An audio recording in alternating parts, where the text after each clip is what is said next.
My next guest is Marty Silverman. Marty is a father, grandfather, husband, and longtime educator in beautiful San Antonio, Texas. He is committed to providing the best educational experience for the students and families at Salinas Elementary School, where he's a principal. I hope I got that right. Yes. Yes, Martin has worked in urban, suburban, and rural districts as a teacher and administrator. His interests are in creating and nurturing school culture, providing enriching experiences for students and families, and developing future teachers and administrators. As a former bilingual teacher and administrator, Marty is committed to providing all students with quality programs to develop their unique skills. He hosts a podcast called The Second Question, which highlights educators and provides them a forum to discuss ideas and to honor the teachers that have influenced their lives. He is also a part of the Texas Connection podcast team that shares perspective from a trio of Texas educators. Welcome to the podcast, Marty. Dana, thank you so much for having me. I'm so glad to be here on this nice warm summer day in both of our locations. Yes, Great yes. to be with you for sure. It's been heating up for us in both of these locations. Well, I'd like to start out just asking about your trench story and how you were able to crawl out of the trenches. My trench story. So, in a 38-year career in public education, there's definitely a lot of trench stories. I know you and I have talked about one of them for sure, and really the one that resonates right now, especially this time of year, would be probably the story of my first principalship, which was back in 1993. I was thinking about how long ago that was. That was quite a while ago. I had a lot more hair and was a lot more vigorous, I guess, when I was that age for sure. 31 years old, and I had been a teacher for 7 years, and I had been an assistant principal for a year and a half at that point, and I had also done a year and a half in this great job that was it was called teacher appraiser in San Antonio. So just to give a little background, I'm a city boy, like major city boy. I grew up in Brooklyn, New York, and so I grew up in city, and my teaching jobs were in Houston ISD and then San Antonio. So I was a Houston guy and then a San Antonio guy. So all city and inner city upbringing, and then teaching. And so what I found myself applying for a job, back in those days, Dana, we applied for jobs out of newspaper ads. And there was a little newspaper ad in the local paper for a kind of a suburban, at that time, it was more rural than suburban district outside of San Antonio. And I just kind of on a whim applied and got that job as a principal, and it was a beautiful, beautiful experience because I was principal of a pre-K at that time, a pre-K through 2 elementary primary school. At that time, only 475 kids, and in this small, community outside of San Antonio. And so, really, everything that led me to that was something that was it was all urban experience, but I was getting an opportunity to start being a principal in a place where you had the opportunity to try and grow. There was no, I hate to say this, but there was no accountability at that campus because state testing didn't start until 3rd grade. And so, it was a really good opportunity to start new. So being young and energetic and enthusiastic, I came in luckily knowing everything, because when you're young, you know everything. So it was kind of a great situation to walk into. And back in those days, getting my education, master's degree, and all that, there was a lot of education on production, like how to produce as a principal, how to manage, those kinds of things. And there was not a lot of, and I would venture to say there may still not be a lot of training on how to just be a principal, how to behave, how to act, how to create change, how to, know if you need change. And so I went into a situation seeing the need in my head for some significant changes, right? Mhm. And so I took the place of a guy who had been there for 15 years. He was a local guy, and was not, he was sort of asked to not be principal there anymore. They put him in a district office job, and there had been some issues with the district. I didn't know this when I got hired, but there had been some issues in the district. And so, the superintendent was new, and then I was the first person she hired. And so, there was this impetus to change. There was, her words to me were, there's some things that need to change there, and you need to go in and do it. And so, one of the first things I did was, I implemented some what I considered minor changes that the staff loved, I thought. This is where it becomes a trench story. So with my handy shovel, I started digging myself a trench, and the trench was in acting on what clearly needed to happen, but not considering the pace, number one, of action, and not considering, the people that I needed to bring along with me in that change. And so, some of the initial changes I made were minor, like changes to scheduling and changes to how teachers did lesson planning, and they loved that, right? But, honeymoons end quickly. Everybody's happy at the beginning. Yeah. And I was, a fresh new guy. And with my young family, my gosh, at that time, I didn't even have my third kid. I had a 2-year-old, I think, and I had a 2-year-old and like a 6-month-old. And so I was, a young dad, and going into this community was great. But the speed in which change happened, and I'm saying happened with a smile on my face because I was the one that caused it to happen, the speed that it did, ended up being very uncomfortable for a significant number of staff members. And so very quickly, and it was actually pretty quickly, that honeymoon was short. Very quickly, there was some alienation between, the staff and myself. That understand that I went in with all good intentions, no negativity towards what had been going on there, but like there was a need to change. I can give you one of the things was the community that I worked in was almost 50% Hispanic and 50% white. And there was an achievement gap of double digits between Hispanic and white kids, which needed attention, that there was a need for something to happen. But just because something needed to happen and then something happened doesn't mean that, that goes in a positive way. So, I took my shovel and I dug a hole where I was kind of pushing rather than putting my arms around people and saying, let's go together. You know what I mean?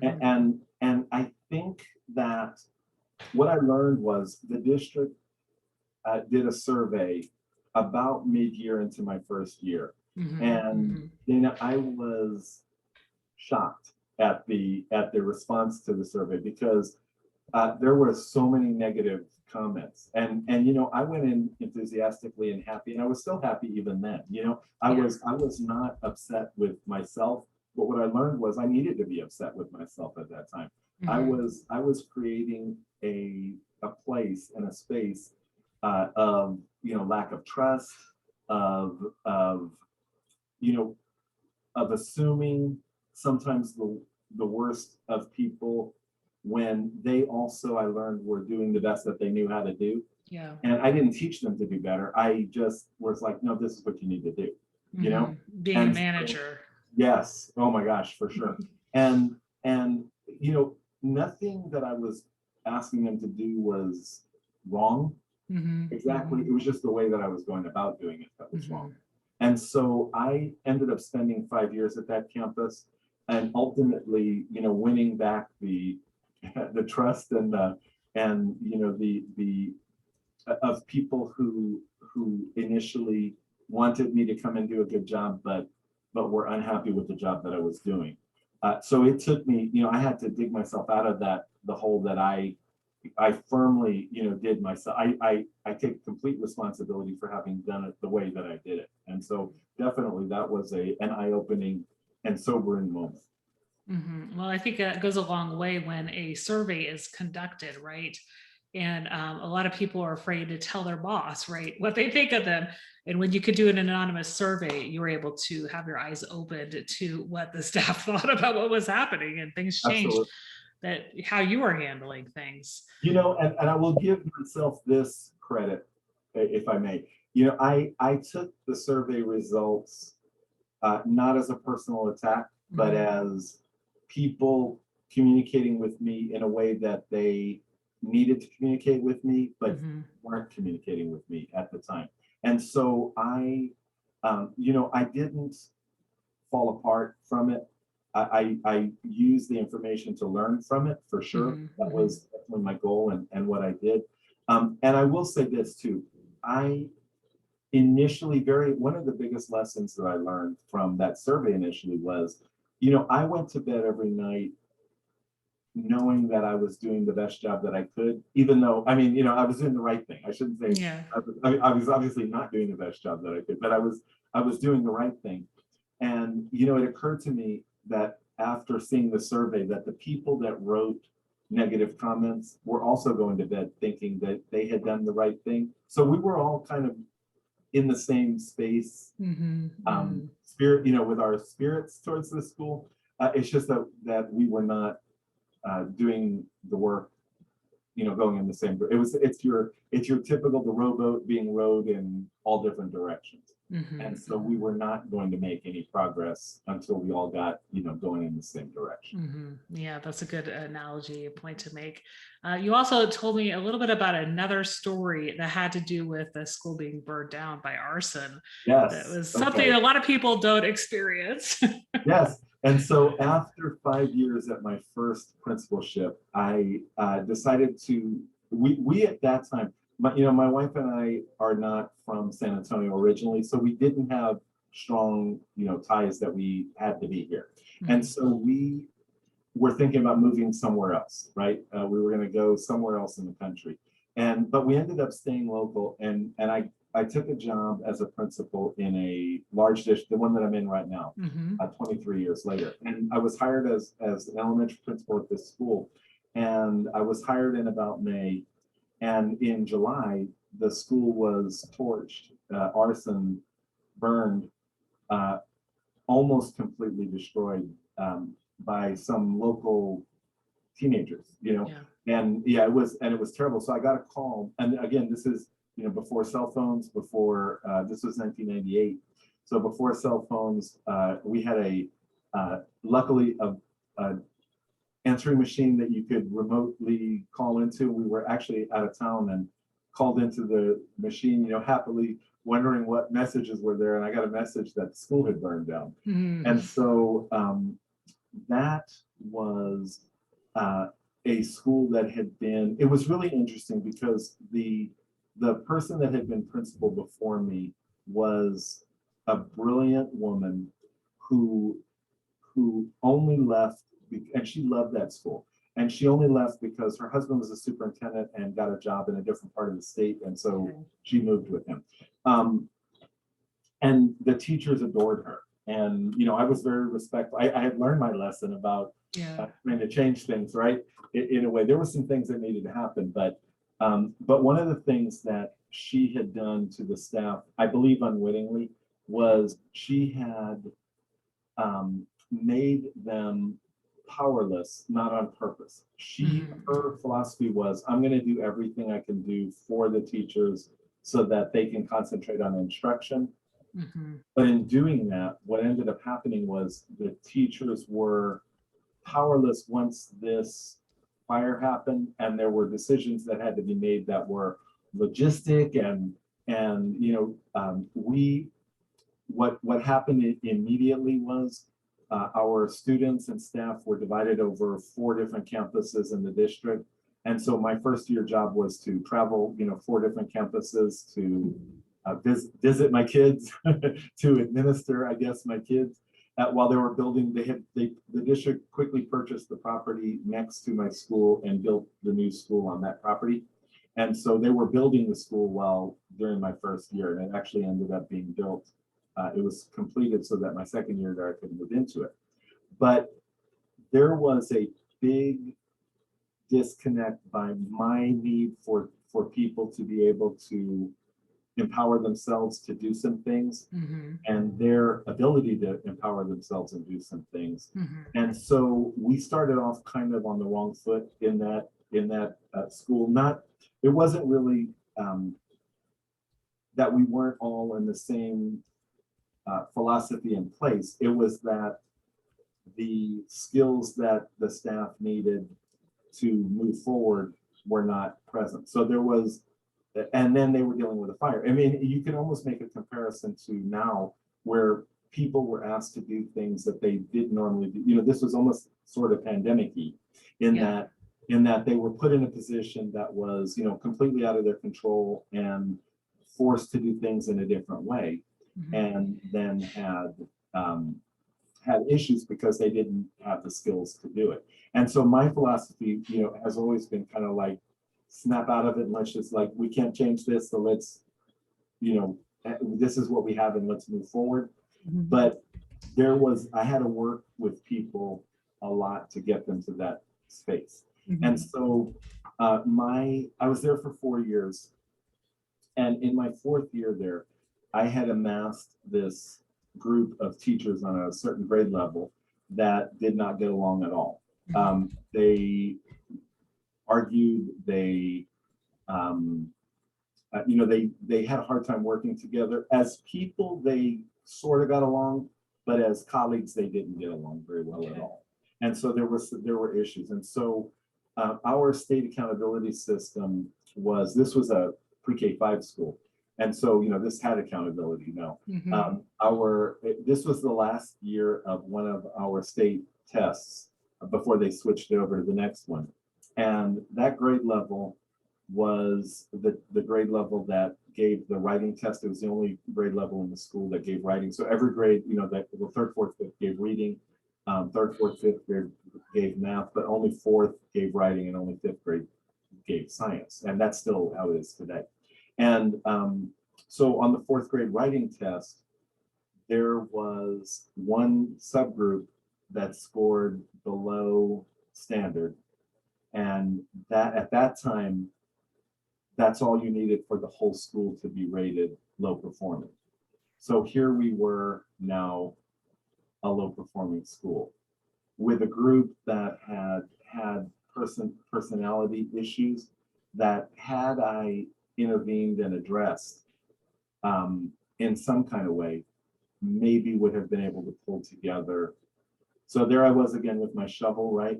And in that case, I was kind of more leaning on my shovel, I would say. Then, you know, there was work to be done, that there was so much work to be done in so many areas that was a neglected area that ended up causing the school to be rated low performing. And I will say this, that was also the same year that the school had a 10-point jump in math and like about a 7 or 8 point jump in reading.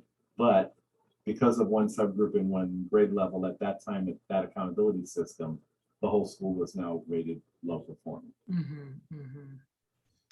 Well, it sounds like you've kind of run the gamut of just learning about how to pull staff out of a difficult situation or work with, you know, difficult personnel, even though, you know, you've had to kind of learn the ropes and there's things that you might have done differently, but, you know, you've gained a lot of just knowledge just from seeing how those staff interact, right? And like you say, I've been in a school myself with low performance for several years, and a lot of it was due to that poor staff culture, right? The personnel interactions and all that. So you talk a lot about self-care in your blogging and conversations I've had with you.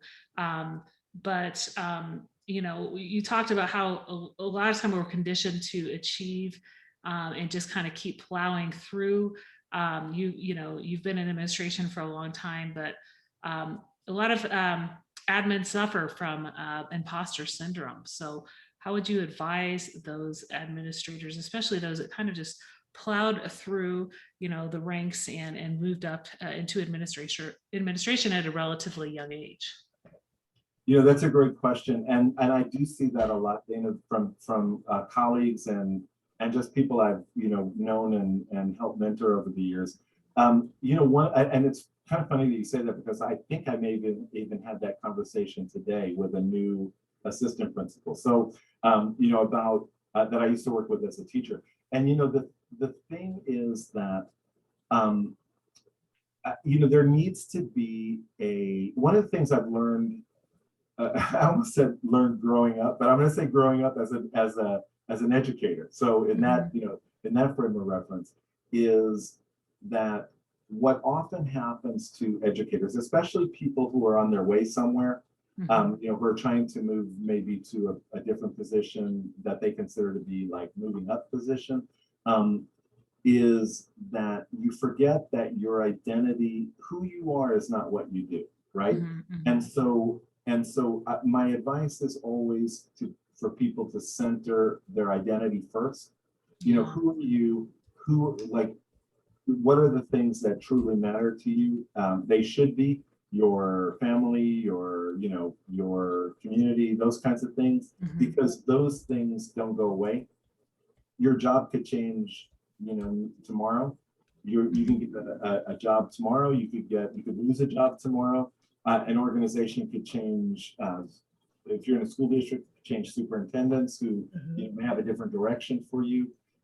If you resigned or fired or whatever, your job would be posted and probably filled before you had your last box. And those are real things. And I think people become very tied up into what their work identity is, forgetting what their actual identity is. Does that make sense? Yeah. And so, we were put in the positions we were put in for a reason. We did something, they didn't just like go through the school district directory and, point a finger and say, I'm going to put that guy as principal, and I'm going to put that woman as, assistant superintendent. There was something we did to get the job that we got. So we have demonstrated a strength somewhere to someone who matters, who makes that decision. And we need to not doubt the fact that somebody saw something in us and gave us this responsibility. And that even though people look at others and say, man, she seems to have it all together, and she, this must be so easy for her because everything seems to go so well for her. There's work that goes into that. It's never easy, because in our business things change so much. And here we are, like, who expected this pandemic, right? So is everybody who was successful before the pandemic equally as successful now? Probably not. We're called on to use a lot of different skills. And so my advice to people is trust in the fact that you are where you are for a reason, and build on your strengths and be aware of the things you need to work on, but don't self-deprecate because of that, and don't allow those to become what defines you. You center yourself in your identity first, and then use your strengths to build on your areas of growth. Yeah, I think that's really important to keep in mind. And that kind of ties into my next question. Just going back to, like you said, you started your first principal position in '93. And at that point, you said there was no like leadership coaching and mentoring, and you were basically fending for yourself. So how was that experience in going through all these like changes, just with the federal funding, and just you said you taught when it was a pre-nation at risk, right? And I've taught since NCLB, but like all these federal changes, how did that like affect you when you really didn't have a community of other leaders to lean on? No, not at all. And the school, yeah. So what you were just talking about, when I started teaching in 1983, there was no accountability at all. No, certainly no federal accountability. And one of the things that I've realized in telling that story recently is really the federal accountability and the state accountability has, in my opinion, now that I reflect on it, it's actually lowered our expectations of kids. It's because we've put a ceiling on what the grade level should be, but whereas before that, there was no ceiling. There was also no floor. There was no floor and no ceiling. But if you were me and and thought like I did, which was, let's just go as far as we can go, that philosophy has kind of been extinguished in a lot of ways, because we very clearly define, this is as far as kids need to get, which is the passing score on a state exam. And so we have, and now the generation of teachers who are teaching now have been through that system. For the most part, there's not a lot of people my age still, running around in the schools. And so there are people now who have learned that there's a ceiling, and this artificial ceiling, and we've now kind of brought it down to that's as much as we need to do. So I want to make that point first. But yeah, the professional connections and community I came from a district. So when I was in the San Antonio School District, I was an assistant principal there. There were obviously, tons of schools, but the assistant principals didn't ever meet together or do anything together. I don't even know that I could name you 2 or 3 other assistant principals in a school district, as large as the city school district of San Antonio.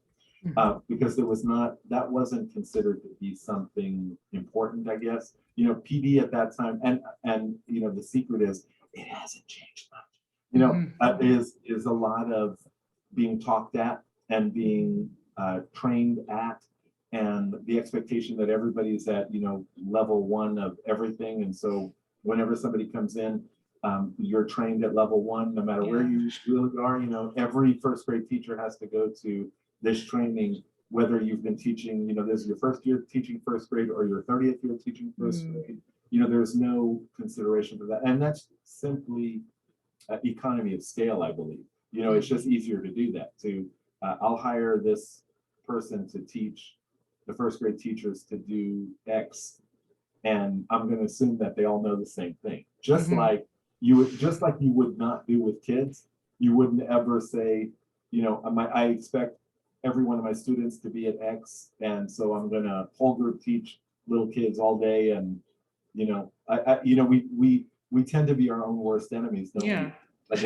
Because we train our teachers exactly the way we tell them not to train our kids, which is somebody's gonna talk and we're gonna listen, and everybody's at the same level, and we don't ever have to show mastery of that.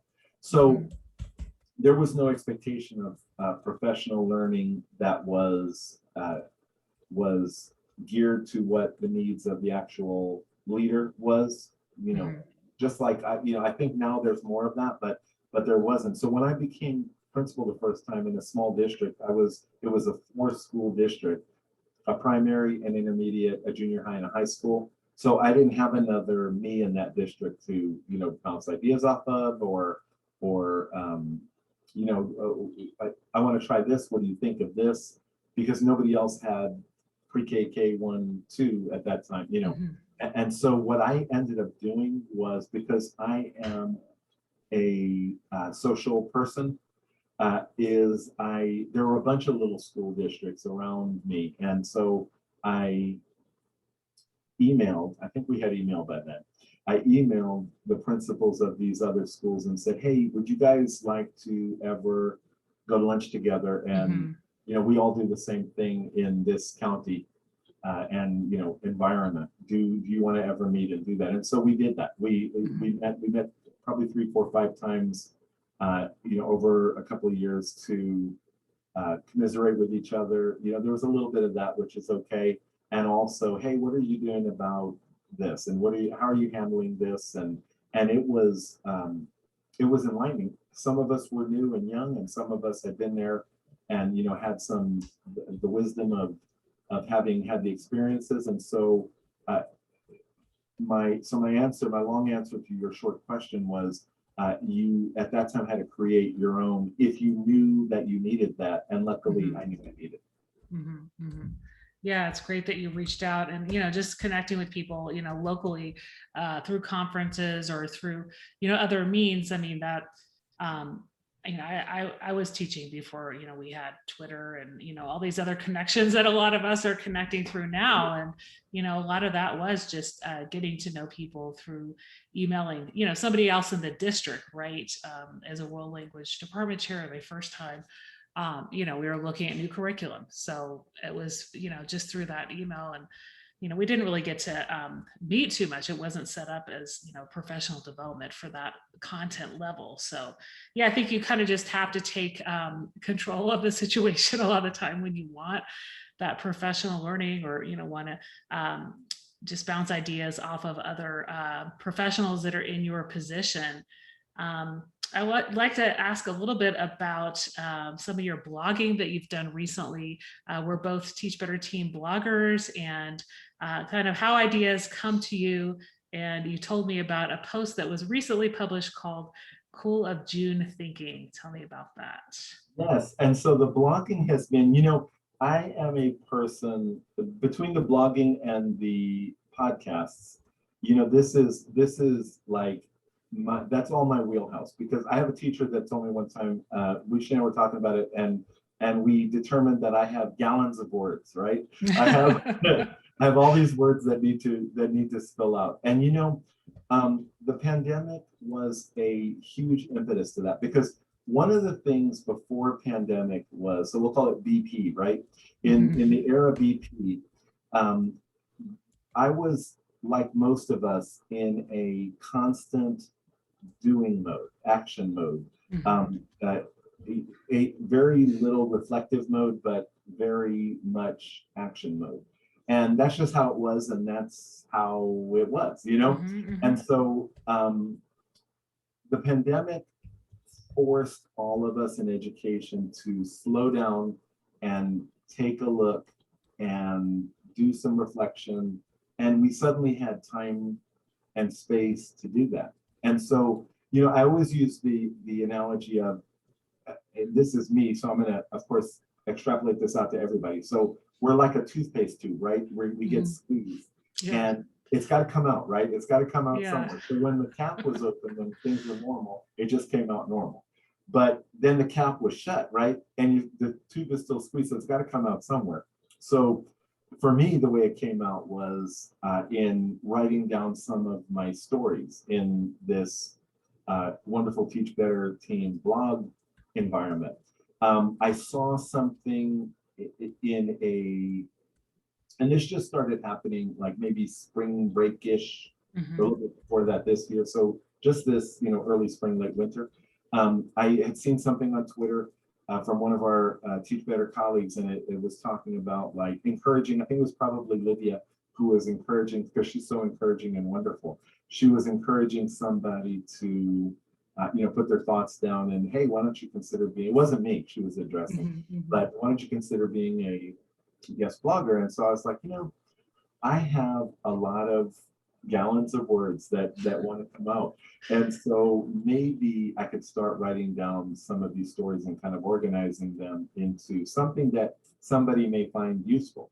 And so I contacted Liv, and we got, she and Carrie sent me the information, and I just started like, have you ever seen that meme of the cat that's banging on the keyboard? There's a great meme of this cat just banging on a keyboard, and that's I feel like I look like that cat. I was, especially initially. I mean, I was pounding out these stories because I just had something I had to say, and so it came out in that way. And then things happened that made me consider ways that I was doing things, or ways that I do things that I thought might be helpful to other people. So Daryl Porter, who is one of my co-hosts on the Texan Connection, had asked me to be on his podcast and talk about CTE, career and tech education, and how the roots of that are in the elementary school. And so we talked and had this talk, and I thought, I should write that down. That should be a blog post. So I did. And that's the one, I don't know if you know, that is one that I had I consider the honor that blog post was picked up by the Montana Office of Public Instruction, and they're going to use it as part of their teacher training. So, like, I was excited about that. But the latest blog post I put out is something, it's this concept that I've had forever, and I call it Cool of June thinking.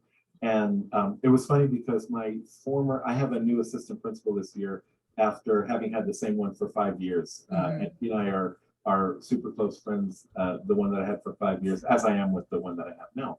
And he's always heard me talk about Cool of June, and people even before that, I've always talked about it. And what that is, in the concept in my head is, we are right now, like you and I are right now, sitting in a cool room on a warm day, and there's no kids, there's no teachers, there's the hum of the floor waxing, machine maybe down the hall somewhere, but this is time to think. And this is the time we get to think on carpet, as I would say, because school, if you work on carpet, most schools, when you're working on tile all the time, you're having where kids are, where teachers are, where cafeterias and playgrounds and things like that. But in your office that's carpeted, you get to actually work on carpet for a long period of time. And so what we tend to do is no matter how long we've been in this game, we tend to plan things in the cool of June, right? In our cool offices in June, without fully considering what the impact will be when those plans come to fruition. So just in a very small way, I'll give you an example. So if I sit with my calendar for next year right now, right, I could say, let me put in the events that we're going to need for next year. So, we'll have a Grandparents' Day event, we'll have, this event, we'll have this event, whatever. And in the cool of June, having an event in the weeks between Thanksgiving and Christmas seems like a great idea, because number one, it's a long way away. Number two, who wouldn't like a fun event during the Christmas season? But I want you to think, Dana, as a teacher, that is a terrible time of year to do anything new and special, only because everybody is off their diet, they're off their exercise plan, they are, there are scads of events, there's all this shopping to do, so there's some financial pressure. The weather, if you're in a place where the weather turns, you're kind of getting into crummy weather season. And there's a lot of things that require us to pull back the reins as opposed to putting more onto people. And so in the cool of June, it would be easy to say, let's have an extravaganza of some of some proportion in December. Who wouldn't love that? But that's not the time to do it when it comes December. Then we get up to that extravaganza and we're like, holy heck.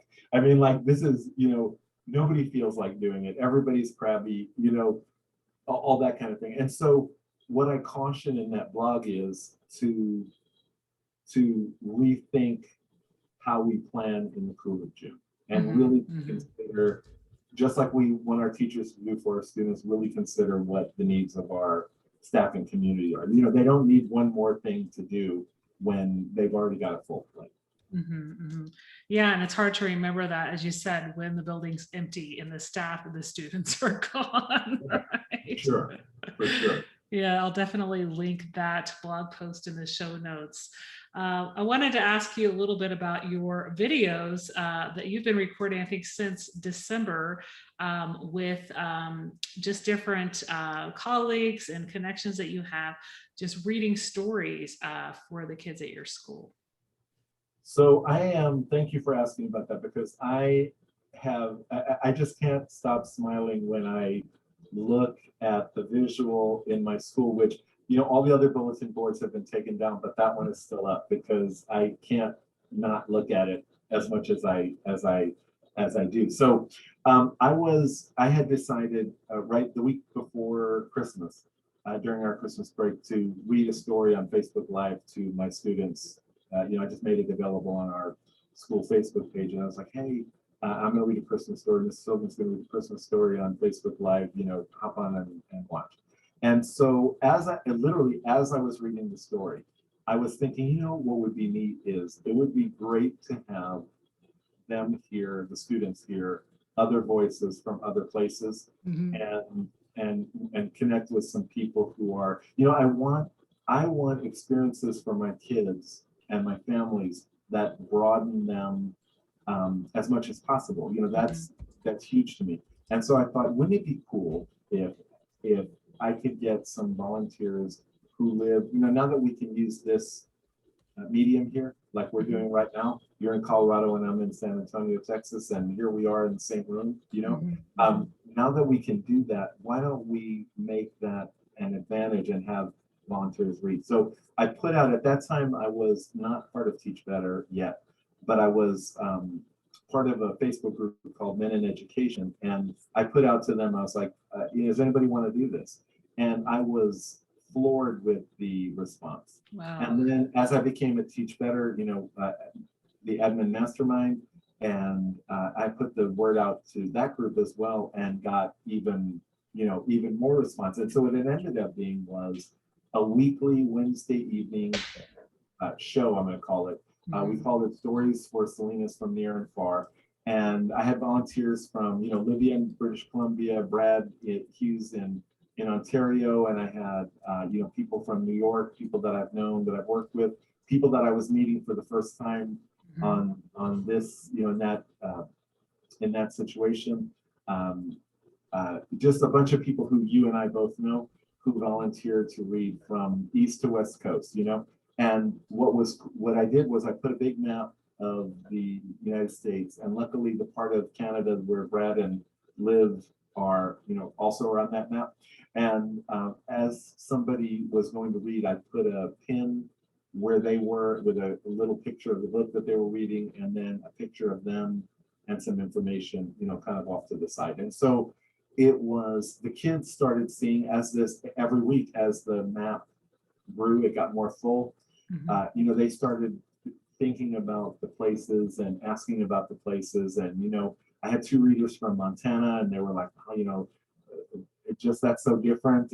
And of course the New Yorkers and like that, just in general. And so we had a great response. And, you remember, because I put it out at the end of the year, we were 2 people short. And I put it out, and more people volunteered than we ended up having slots for. And so my intention was, and maybe still is, to do some summer version of it and do just a few times spread out over the summer. And I know you volunteered to do that, which would be appreciated, because I didn't have a Colorado reader yet. So we could add a pin on Colorado. But I see, the world has gotten tiny.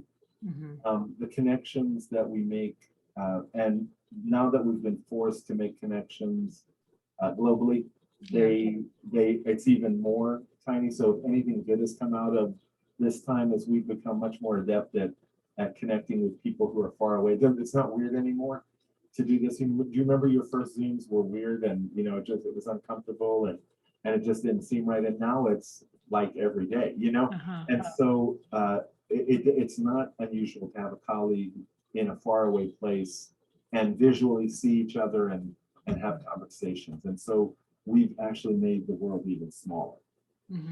Yeah, and that's really benefited your community, and how those kids and parents are so interested in hearing where those community members are from. And when you have those volunteers from those different states and Canadian provinces, and those kids hearing the accents, it gives them not only a geography lesson, but also has them kind of pick up different nuances in the English language as it be.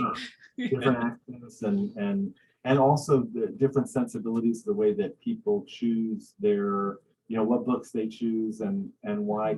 But it also gives them, they also see the connection of the humanity, like people who, I like that book. And this, this guy from Alabama is reading the same book that I like, like what I like. And so,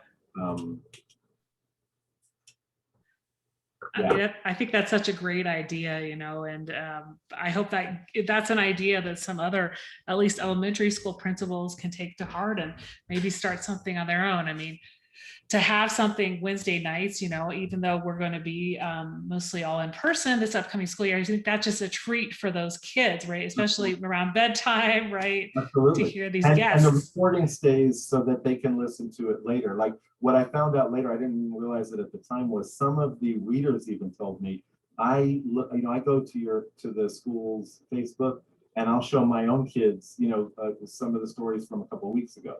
I'll let them, so that becomes their bedtime story. So it also gives parents some real, not a break, but like have their own kids hear different voices. Even though it's not their project, they're not in this family, they still get to enjoy it. Well, out of everything we've talked today on the podcast, what's one thing in particular you'd like listeners to remember? I think the thing that I would most like people to take away is when we were talking about how important it is to center, like to not let your job become who you are. And that's one of those, as an old guy, well within reach, I can see retirement from where I am if I want to. It's a lot easier for me to say that I'm not on my way anywhere. I'm not trying to build a career at this point. And so I do get that I'm in a different spot. But what I wish had been told to me as a younger administrator, especially when I went through those in the trenches times, was, you know what? Get centered on what's important first, and the other stuff is less important and will come along. And you know what? It always does. It really, things work out the way they're supposed to work out. And that's not even, within action. You can consciously make do actions that make things happen, or help things happen, but do it from a center of, if something bad happens, that's not a personal thing. I still am, the person I am, the community member I am, the family member I am, and those are the things that are not going to go away. So that would be my biggest, what I would hope would be the biggest takeaway. Yeah, I think that's important to remember, to just not take it personally and just develop your interests and passions that are outside of that building or district that you work in, because that's not your whole being, right? Right. Where can people connect with you and find you online? Yeah, I'm on Facebook. Just look up Martin Silverman. You'll see my mug, and that's me. And I'm always happy to connect that way. I'm on Twitter at Mr. Silverman 116. Instagram, and my Instagram, I'll be quite honest with you, I have hobbies. I like to cook and things like that. So Instagram is a lot of food pictures. So if you're somebody who likes to cook and want to connect on Instagram, it's the 5 Silvermans on Instagram. Email, if somebody just had a question and wanted to personally email, martinsilverman62@gmail.com. Always happy to connect with other educators, other non-educators, and very happy for this opportunity, Dana, and also look forward to staying connected with you. Well, thank you so much for being on the Out of the Trenches podcast today. Have a great rest of your evening. Thank you. You too. Thanks for having me.